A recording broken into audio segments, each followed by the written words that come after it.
Welcome back to the final video in our 5 Joule Basics series, creating and uploading your video. We hope these videos have been informative and have helped clarify what diversity and inclusion are all about and why the 5 Joule Award is an important part of the Compass diversity and inclusion strategy. This video is all about taking those great ideas and practices you're doing in your account and telling the story through a short video. The software I'm going to show you today is called Windows Movie Maker. It's free and can be downloaded and installed by Compass IT. We've provided the link to download the software on our webpage, but you can also Google it to find it. Before you get started, organize all of your materials in one folder on your computer. All the photos, video clips, text you'd want to include, and background music. Regarding music, there are many places to find music online, either free or for purchase. For this demo, I used a song I purchased from iTunes.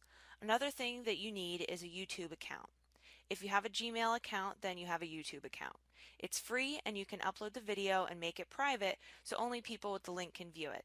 This makes sharing the video easier and is actually how you'll submit your video to Be a Star. You'll add the link to the Star 3 Be a Star submission form and upload it to the Be a Star website. Let me show you a sample video on YouTube that I created using Movie Maker. Then I'll walk you through how I did it.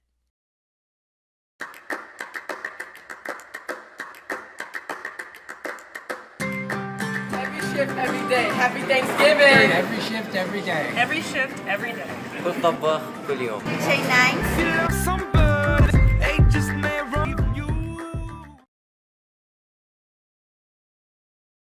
So how did I do that?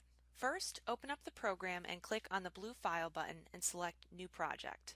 Then rename your file and save it in a spot where you know you'll be able to find it. I'm going to save it in the folder I created for this project. Next, it's time to start adding in all of your content. Go to your project folder. You can either add items one at a time or all at once. Make sure you formatted your photos ahead of time, cropping, adjusting the color, etc., because you can't make these changes in the program. All photos should also be in a common photo file format like a JPEG. You can also add video at the same time.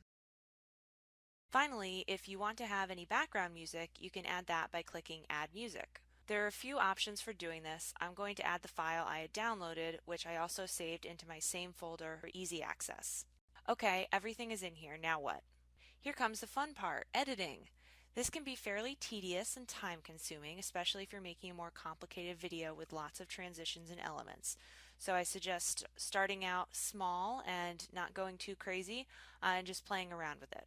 So let's first put the photos and video in a different order, and we just do this by dragging and dropping. Next, I want to cut down the video to just the section I want. And as an FYI, the video I'm using is actually a compilation of little video clips that were all pieced together with transitions in between. That's also something you can do in this program, actually editing videos together. So all these little videos were made into this bigger video, and now I'm using this bigger video in my project. But I actually want to cut it down a little bit. You can do this by clicking on the video and up in the Videos toolbar selecting Edit and Trim tool. You can move the cursor to cut out a piece of the video, press play to watch the movie, and move the cursor as needed. I'm going to end it at about the 9-second mark. Click Save Trim at the top. Now I need to decide how long I want my photos to appear and have some text appear across the screen. I need to keep this short, so I'm going to select just a few seconds. After you click on the photo, click the duration drop-down and select a number. You'll see the photo look shorter on the screen. Click on the other photos to continue doing the same thing.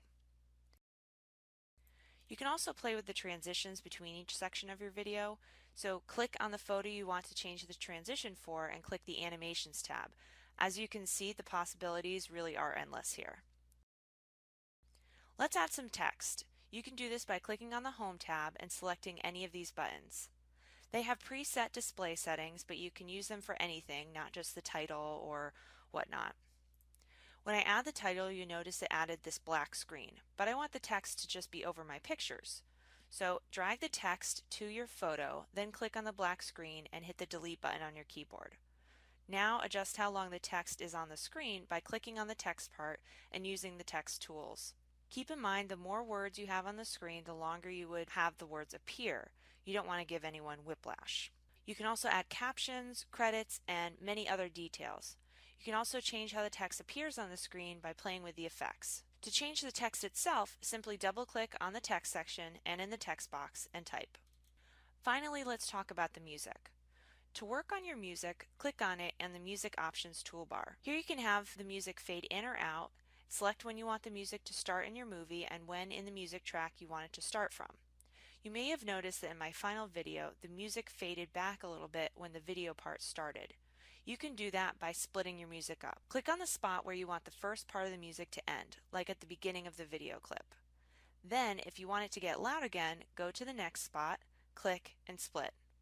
I highly suggest that you do this as the very last step after you've changed the duration of your photos and other components.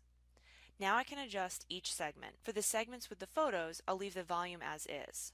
For the clip during the video, I want the volume to be lower, so I click on that clip and lower the music volume. And that's really it. You can preview the video with sound right here and continue to move things around and adjust the duration and transitions as needed to have everything lined up. Here is what my project actually looked like when I was done with it. You have a few options for publishing your video. I saved mine for computer and then uploaded it to YouTube manually, but they give you options for publishing it directly to various websites too, so feel free to check those out. I'll show you quickly how to upload to YouTube, and then you'll be all set. Once you're signed in, click the upload link. You can drag your file into the box or select it from your computer. You can also select right away how you want the video to be visible to others. You should select unlisted so only people with the link can access it. Now I just adjust some settings and voila! I now have my link that I can paste into my Be a Star submission. Thanks for watching!